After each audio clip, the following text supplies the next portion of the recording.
The Assembly will hear a statement by His Excellency Justin Trudeau, Prime Minister of Canada. May I request protocol to escort His Excellency.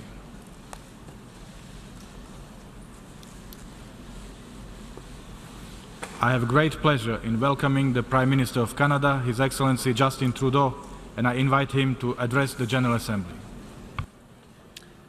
Good afternoon, Mr. President, fellow delegates, friends. Before I begin, I would like to offer Canada's condolences in the light of Tuesday's earthquake in Mexico to all families and friends in mourning. We wish a speedy recovery to all those who have been injured and thank all first responders for their tireless efforts to help keep people safe. Our thoughts are also with our friends in the Caribbean who continue to suffer from devastating hurricanes. The generosity and resilience that millions have shown in the face of these natural disasters is an inspiration to the world, and Canada stands ready to lend a helping hand whenever we can. It is an honor to be back here with you today and to have an opportunity to speak to this year's theme, focusing on people, striving for peace and a decent life for all on a sustainable planet. Les gens. People, peace, good quality life, and an environment we care for. Equity for everyone, everywhere. That is what is important to Canadians. Throughout our history, we have worked long and hard to achieve our ambitions, at home and elsewhere in the world. Today, I wish to speak to you about the difficult lessons that Canada has learned along the way. Canada is not a wonderland where the difficulties others face do not exist. We experience the same challenges you do. Canada is continually evolving. A work in progress. So I want to tell you about the Canadian experience because for all the mistakes we've made, we remain hopeful. Hopeful that we can do better and be better and treat each other with the dignity and the respect that is the birthright of every human being. I want to tell you our story because I know that the challenges we have faced and continue to face are not unique in the world, and neither are the solutions. An approach that values human dignity, that emphasizes fairness and real opportunity for everyone, has a home in Canada and in every country. It's an approach that doesn't just serve domestic needs, but makes the world a better, more peaceful, more prosperous place for all. This year, in 2017, Canada celebrates the 150th anniversary of our Confederation, our 150th birthday, if you will. But Canada is much older than that. It has been home to the descendants of settlers and immigrants for hundreds of years, and Indigenous peoples for millennia. We are a country that is built on different cultures, different religions, different languages, all coming together. That diversity has become our great strength. But that is not, and has not always been, true for everyone who shares our land. Canada is built on the ancestral land of Indigenous peoples, but regrettably, it's also a country that came into being without the meaningful participation of those who were there first. And even where treaties had been formed to provide a foundation for proper relations, they have not been fully honored or implemented. For First Nations, Métis Nation and Inuit peoples in Canada, those early colonial relationships were not about strength through diversity or a celebration of differences. For Indigenous peoples in Canada, the experience was mostly one of humiliation, neglect, and abuse. They were victims of a government which did not respect them, did not respect their traditions, their attributes, their way of governing, their laws, and which chose to deny them and to undermine their rights and their dignity. They were victims of a government which sought to rewrite their unique history, to eradicate their languages and their cultures by imposing traditions and ways of colonial life. They were victims of a government which refused to protect the lands and the waters recognized by the Indigenous peoples and their principle of always thinking 7 generations ahead.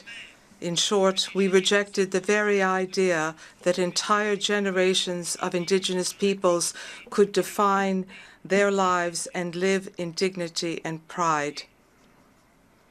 And we denied Canada the significant contributions which these generations could have offered so that we could build our great country together. The inability of successive Canadian governments to respect the rights of Indigenous peoples in Canada is a great shame. And for too many Indigenous peoples, this lack of respect still persists today. There are today children living on reserve in Canada who cannot safely drink, bathe in, or even play in the water that comes out of their taps. There are Indigenous parents in Canada who say goodnight to their children and have to cross their fingers in the hopes that their kids won't run away or take their own lives in the night.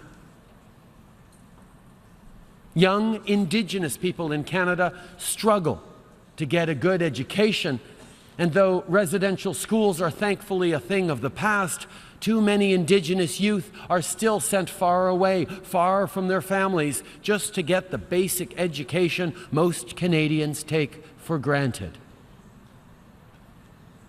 And far too many Indigenous women live in Canada a life that includes threats of violence so frequent and severe that Amnesty International has called it a human rights crisis.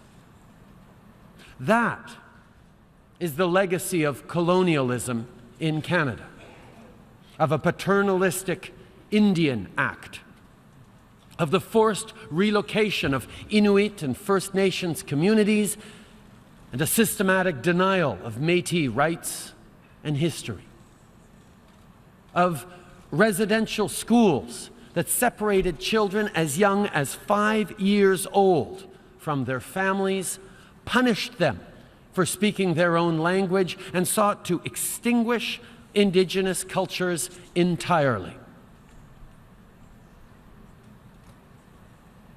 The good news is that Canadians get it. They see the inequities, and they're fed up with the excuses. And that impatience gives us a rare and precious opportunity to act. We now have before us an opportunity to deliver true, meaningful, and lasting reconciliation between Canada and First Nations, the Métis Nation, and Inuit peoples. At a time when we are seeking reconciliation, we will use the basic norms adopted in this hall 10 years ago this month.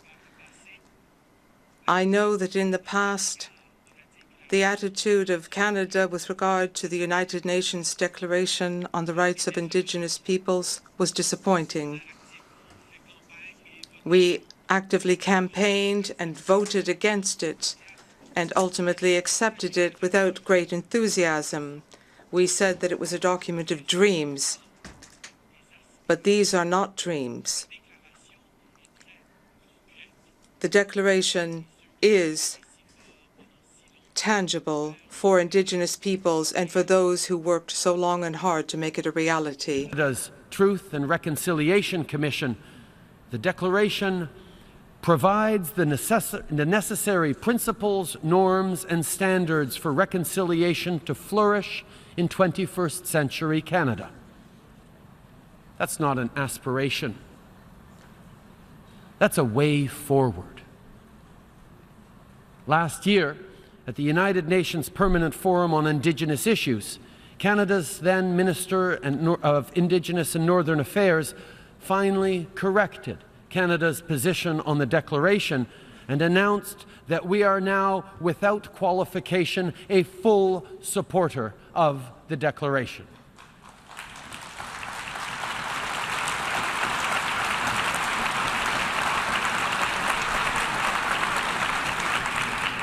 In partnership with Indigenous peoples, we're moving ahead with a thorough review of federal laws, policies, and operational practices to get our house in order, to make sure that our government is meeting its obligations, including international obligations under the Declaration.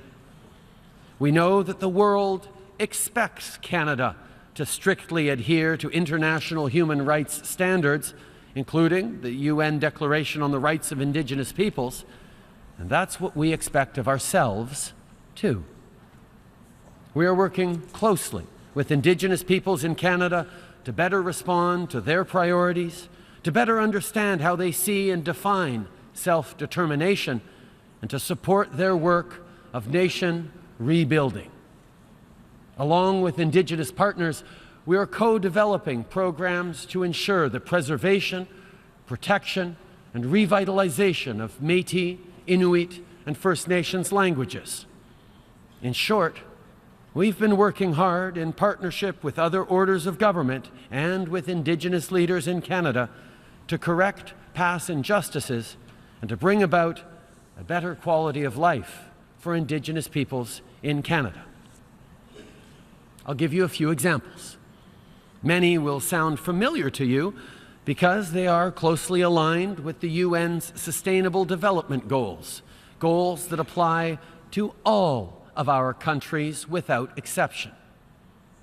Our efforts include investments to help bring safe and clean drinking water to all Indigenous communities, part of the UN's Sustainable Development Goal number 6, clean water and sanitation. So far, more than 24 long-term drinking water advisories in Indigenous communities have been eliminated, and we have a plan to bring to an end those that remain. These efforts have taken shape in the term of new investments to eliminate gaps in education in First Nations communities. These new agreements recognize the power and the authority of the First Nations.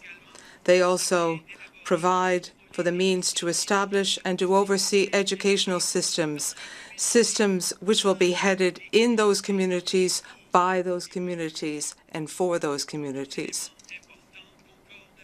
These important elements are in line with Sustainable Development Goal 4, quality education.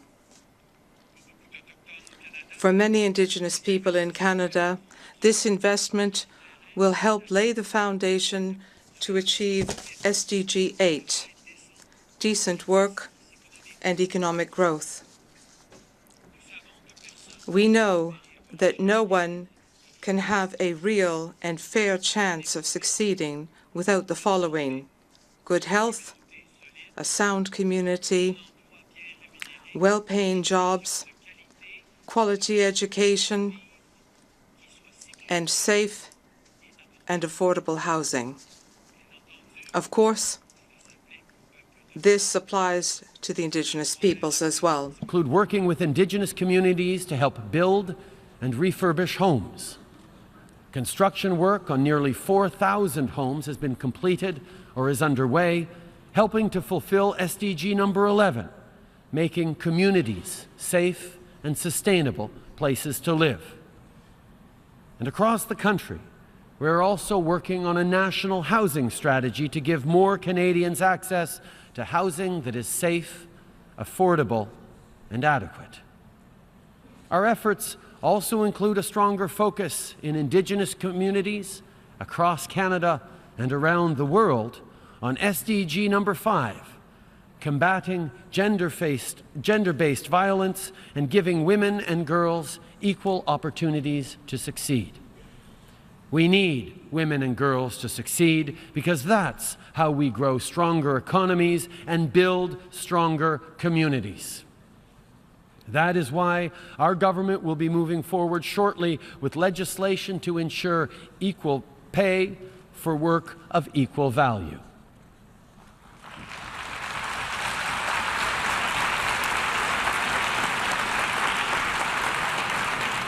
You see, the Sustainable Development Goals are as meaningful in Canada as they are everywhere else in the world. And we are committed to implementing them at home while we also work with our international partners to achieve them around the world.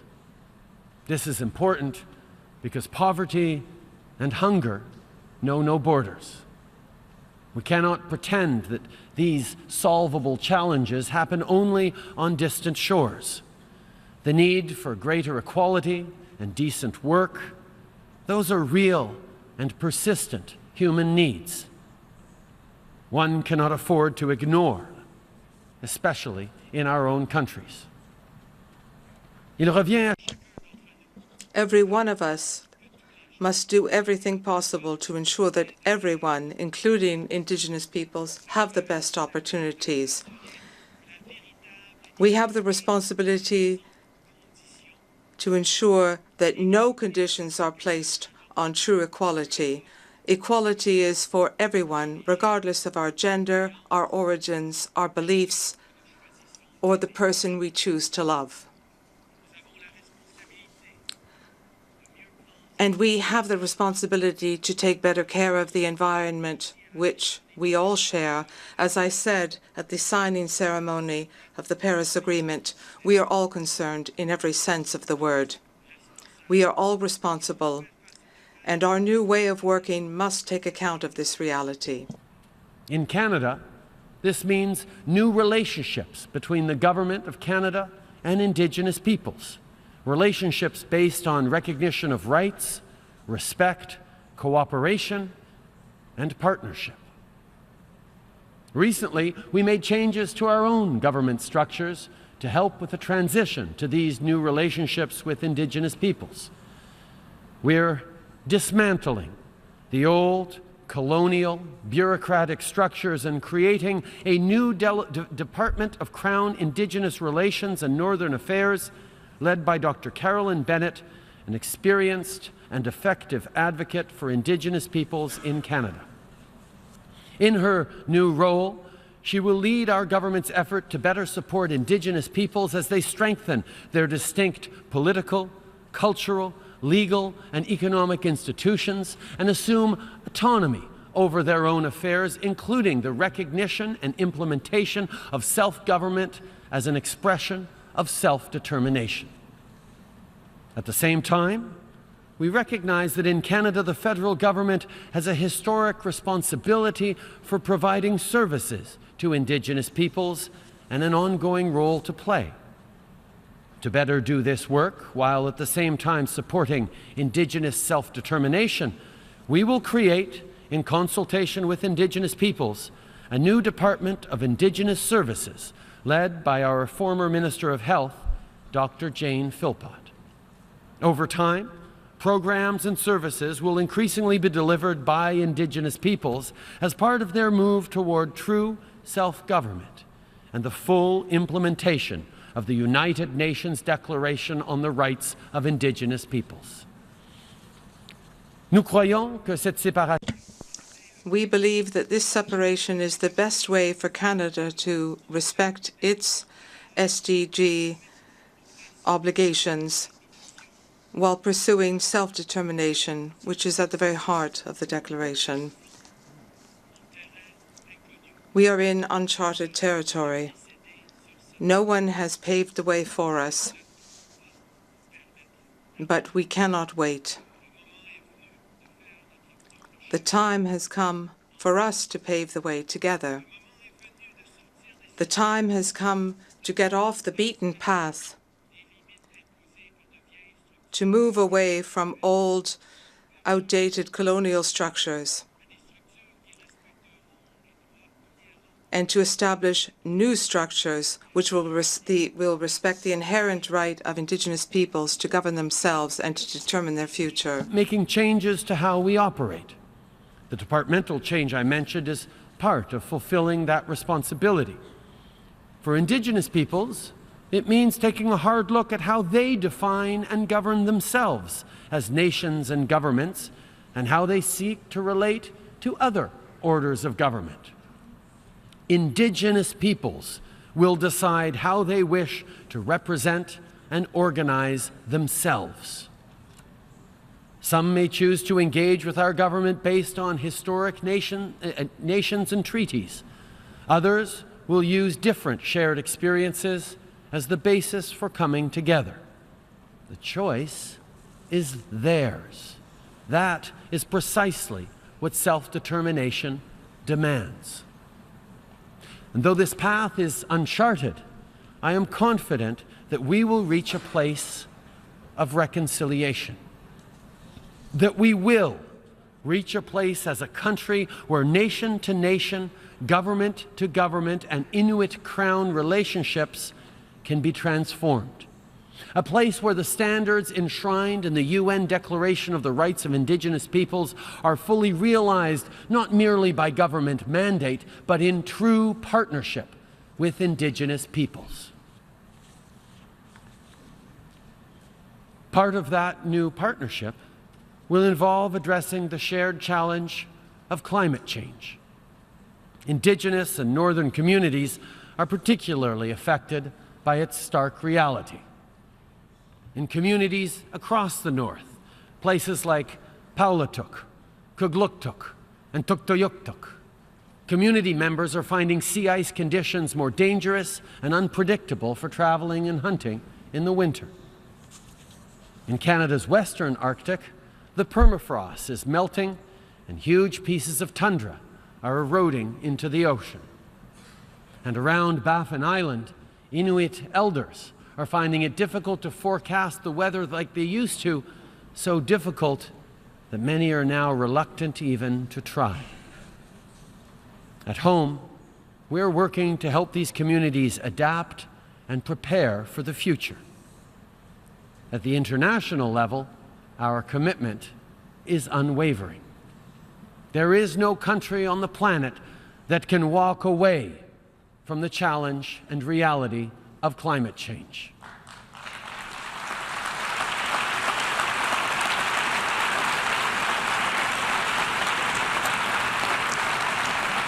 And for our part, Canada will continue to fight for the global plan that has a realistic chance of countering it.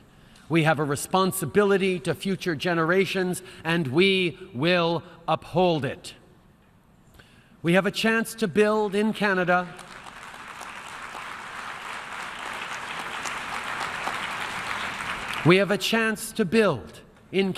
and around the world economies that are clean, that are growing, that are forward-looking. We will not let that opportunity pass us by. Au Canada. In Canada, this means imposing a tariff on carbon-related pollution. When that is properly implemented, it is the best possible way of reducing emissions while continuing to grow the economy.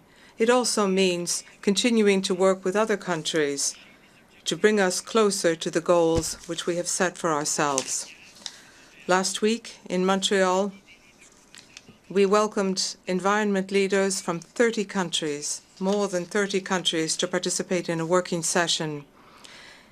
It was an opportunity to discuss various ways of pursuing the Paris Agreement in order to maintain the international momentum towards a more sustainable future for all. Likewise, the global community has a responsibility to do all that it can to reduce inequality within and among countries. In Canada, we're working hard to achieve this goal. We improved child benefit payments.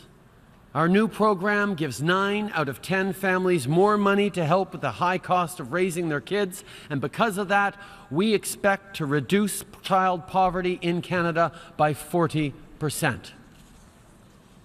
We raised taxes on the wealthiest 1% so that we could lower them for the middle class, and we're continuing to look for ways to make our tax system more fair. Right now, we have a system that encourages wealthy Canadians to use private corporations to pay a lower tax rate than middle-class Canadians. That's not fair, and we're going to fix it. Nous faisons des investissements pour rendre. We are investing to make education more affordable and more accessible so that every Canadian can receive the necessary training to find and keep a good, well-paying job. This is particularly important at a time when automation challenges the traditional definition of the labour market. Internationally, we have reaffirmed Canada's commitment to reduce poverty and inequality and to put gender parity and the empowerment of women and girls at the heart of our development efforts. We have adopted this approach because we know that supporting women and girls will lead to economic growth and that then peace and cooperation will take root. Families and communities can also then hope to have a better quality of life. We're also working hard to deliver progressive trade agreements, like the Comprehensive Economic and Trade Agreement with the European Union, which comes into effect today. CETA will expand opportunities for businesses, create good, well-paying jobs for workers, and deliver meaningful economic growth, the kind of growth that benefits all of our citizens, not just the wealthiest. We have the opportunity, and I would argue that we have the responsibility, to ensure that trade agreements include strong provisions to safeguard workers' rights, to protect the environment, and to ensure that the benefits of trade are felt more broadly. Because when we do that, we don't just grow our economies, we live up to our values. We say to ourselves and to each other that good enough just isn't good enough, and that better is always possible. Il est toujours. And it is always possible to do better when people are at the heart of the decisions we take. People, as the theme of this general debate reminds us, are the key which will enable us to build a peaceful and prosperous future. It is a future we all hope for ourselves, for our children, for our grandchildren. It is a future which the indigenous people in Canada and elsewhere in the world have the right to take part in as equal, full-fledged partners.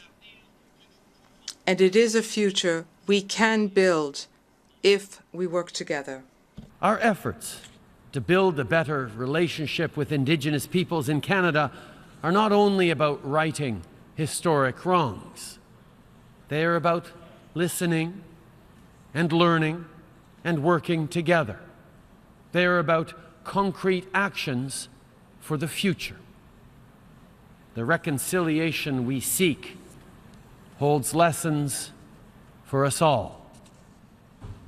We can't build strong relationships if we refuse to have conversations. We can't chart a more peaceful path if the starting point is suspicion and mistrust. And we can't build a better world unless we work together, respect our differences, protect the vulnerable, and stand up for the things that matter most. As I said last year, I know it'll be hard work, but I remain confident, for Canada's experience shows this to be true, that any challenge can be met if we meet it together. Merci beaucoup.